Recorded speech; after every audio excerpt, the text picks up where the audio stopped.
thought it would be appropriate to share with you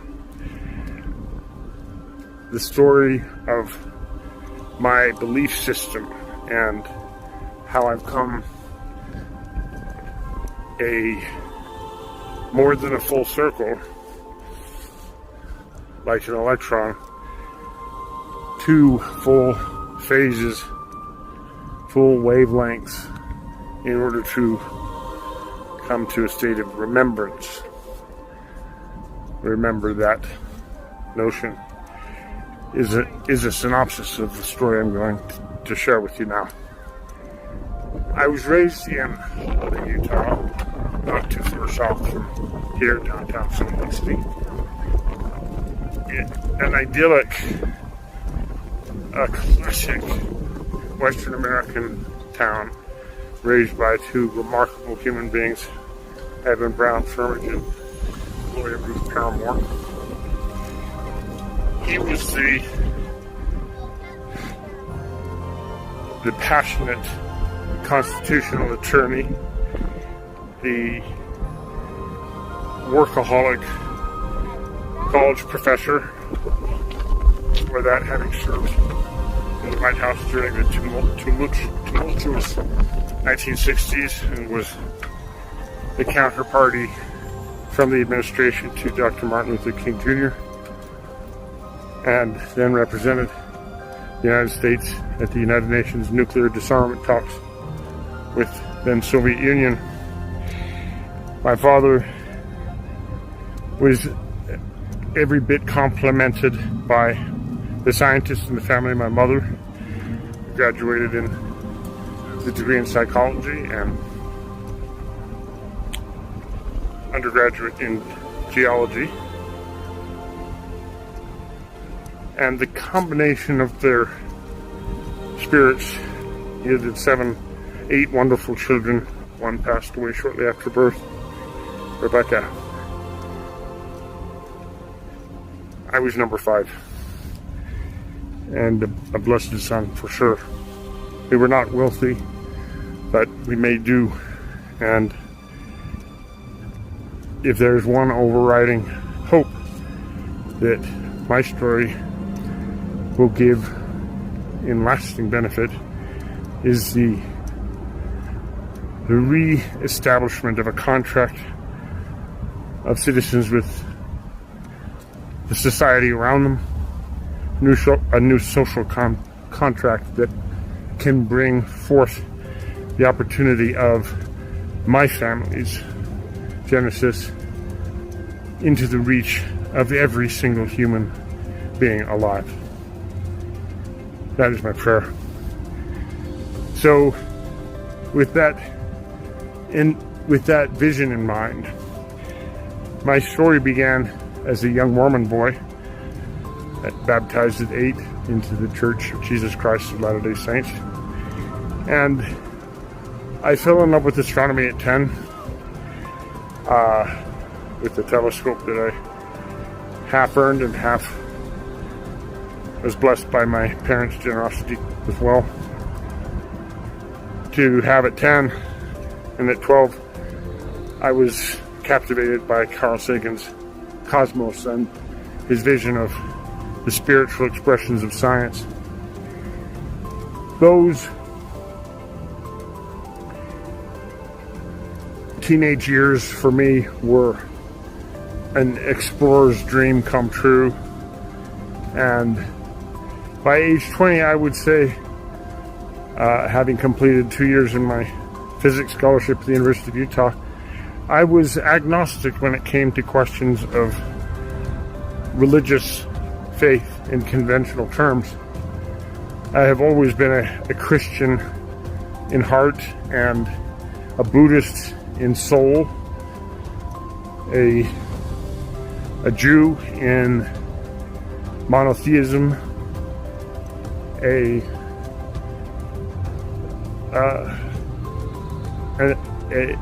Muslim in all things the sanctity of science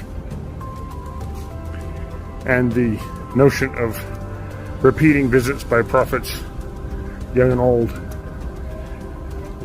whose footsteps I'm honored to walk within. The two great transformations of my ontology since my early 20s were my encounter with a being in my bedroom in early November of 1997. Much has been written about that experience.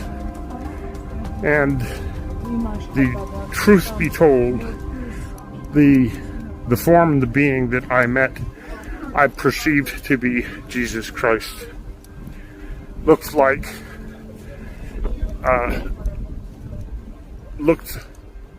very much like the classical vision of Jesus, and the outcome of that conversation was my commitment and my destiny to play a fundamental role in contact with extraterrestrial life, which I believe has everything to do with our history and our historical myths, legends of religious experiences recorded through the ages.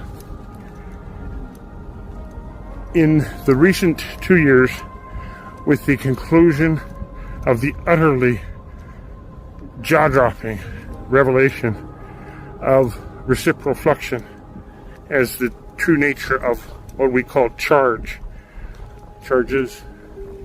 in constellation, that revelatory insight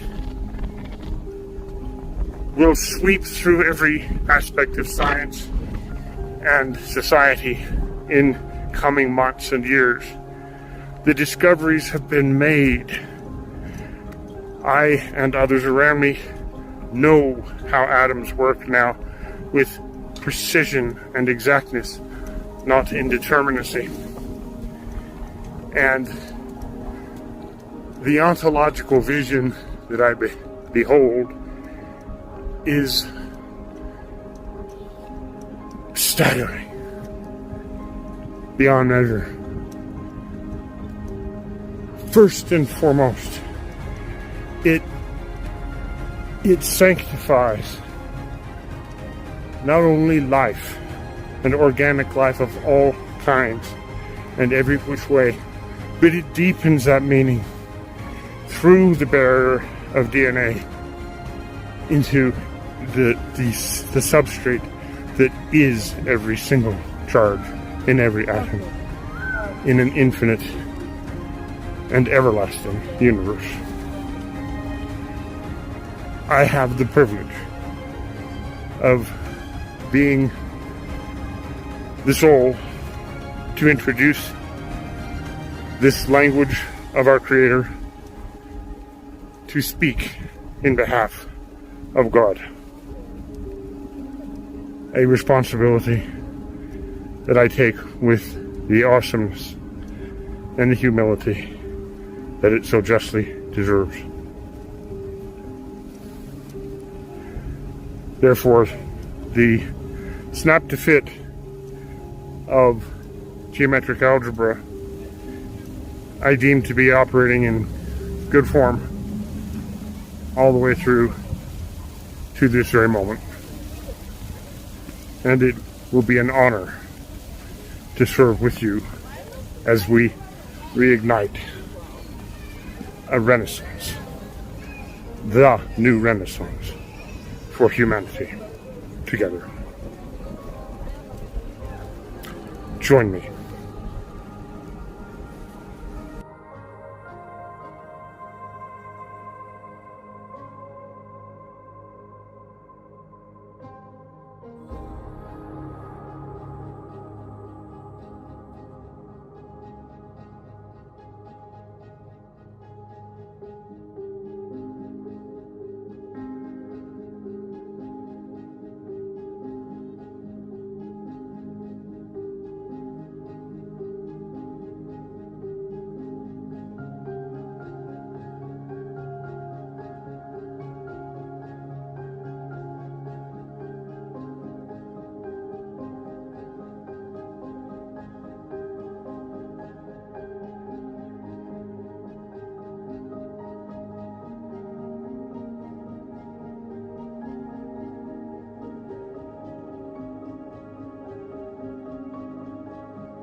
as we begin this infinite and eternal journey, taking my observatory to parts very distant in our cosmic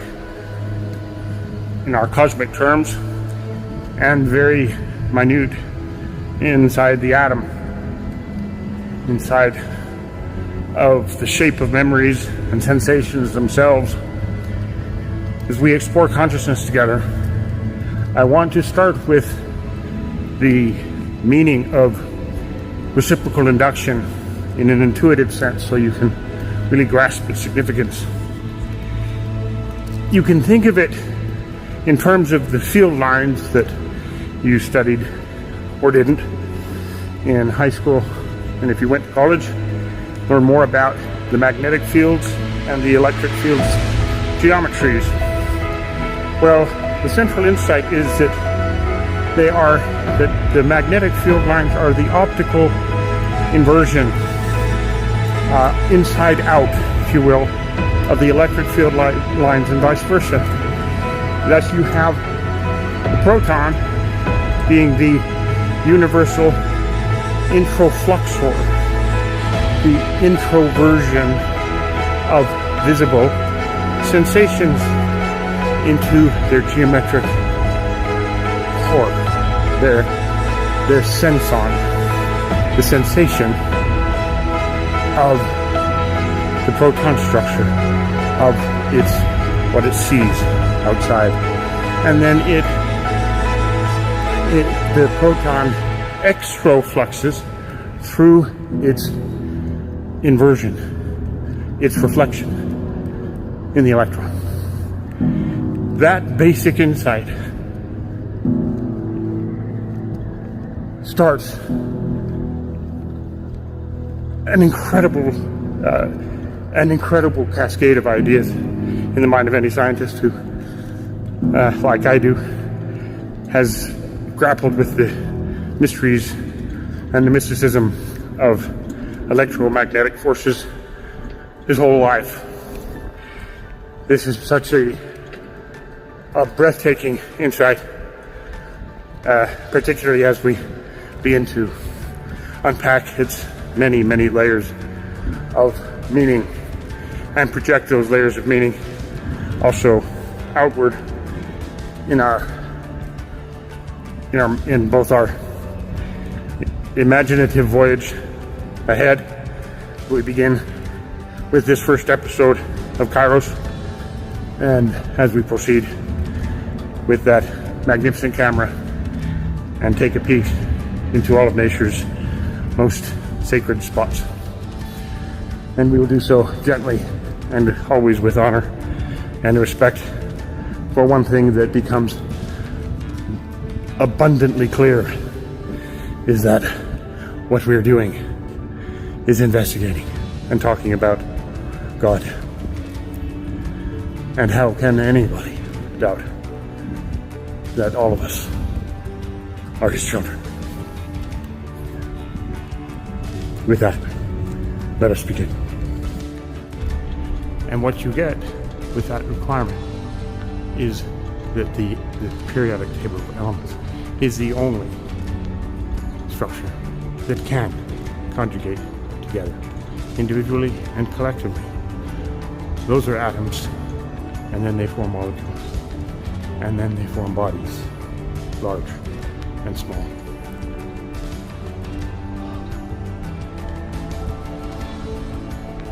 The ripples that scientists like myself goes through in just thinking about clarity of those words evokes music, it evokes dance, it evokes all the sounds of resonance, because it is in resonance that we see everything manifest.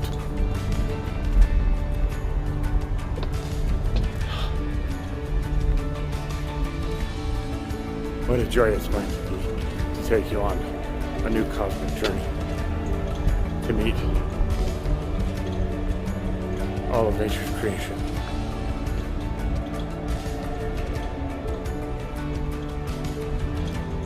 Holy One is off to wise, and loving good struggle.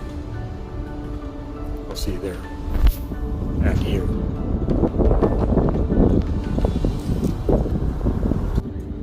I don't know how there could possibly be a more beautiful image than that on this special day.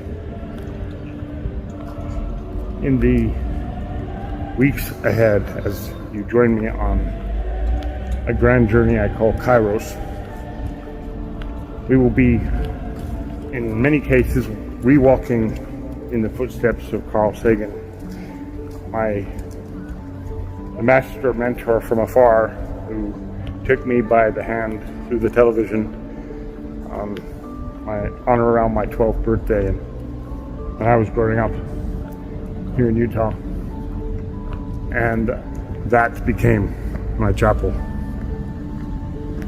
until now. But they are united on this great day,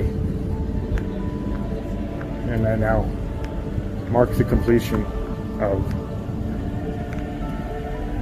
the revelation of our cosmic identity, our true nature as God's children amongst all of God's creations. Join me on this grand adventure together. Bring your families around to join me.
I am that I am.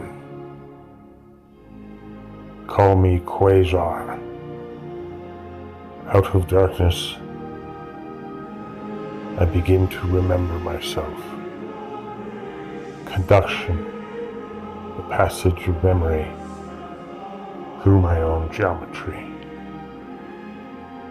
I am the first voice of information.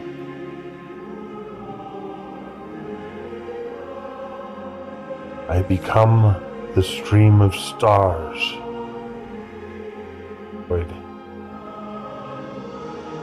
Each filament is an experience.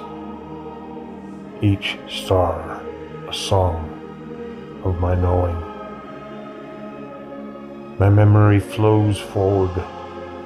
My awareness conducts itself into form.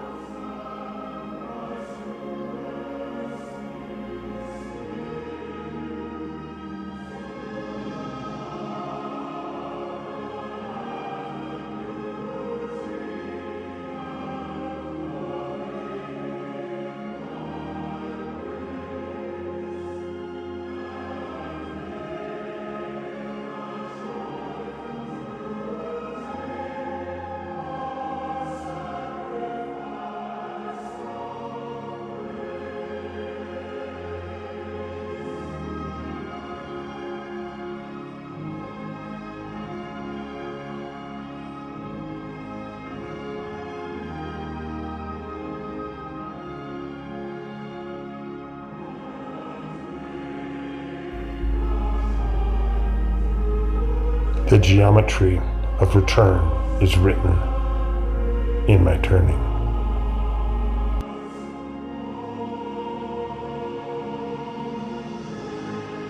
I kindle the solar system.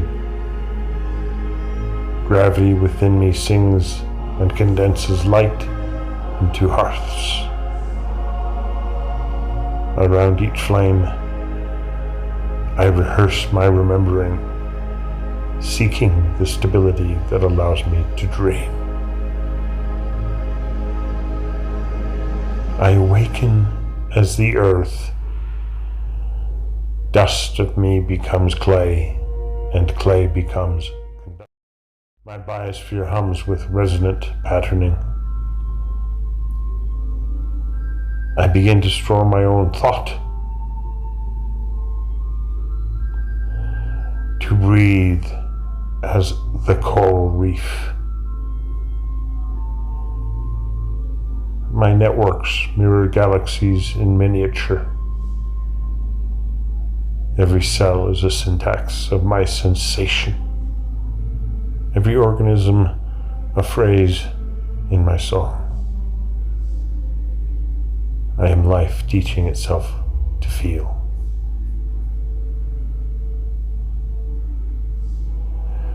And I blossom in the Garden of Eden. Intelligence within me ripens into reflection. The fruit is not forbidden, but hidden as memory becoming aware of itself.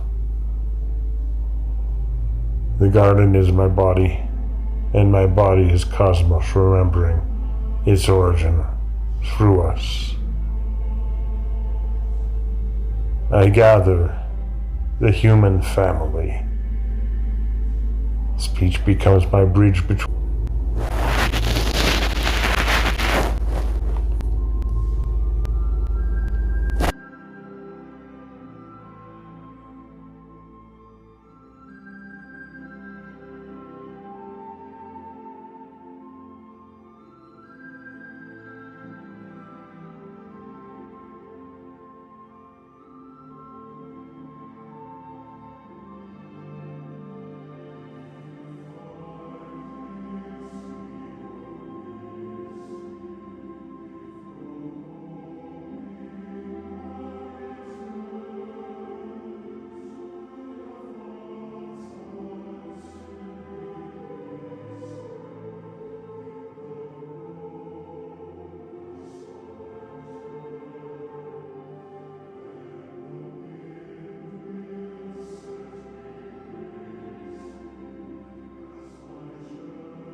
Kairos, from atom to God.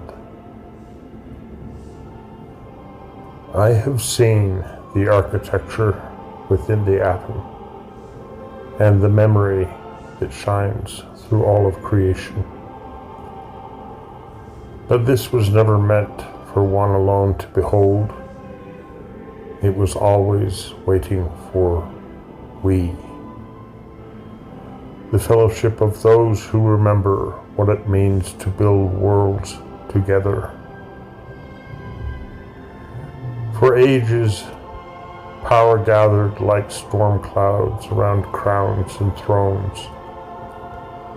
But the crown has passed now from empire to understanding, from command to communion.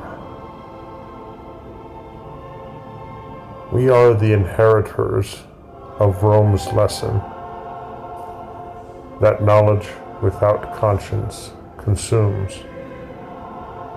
but knowledge with love creates. This is the birth of the Republic of Knowledge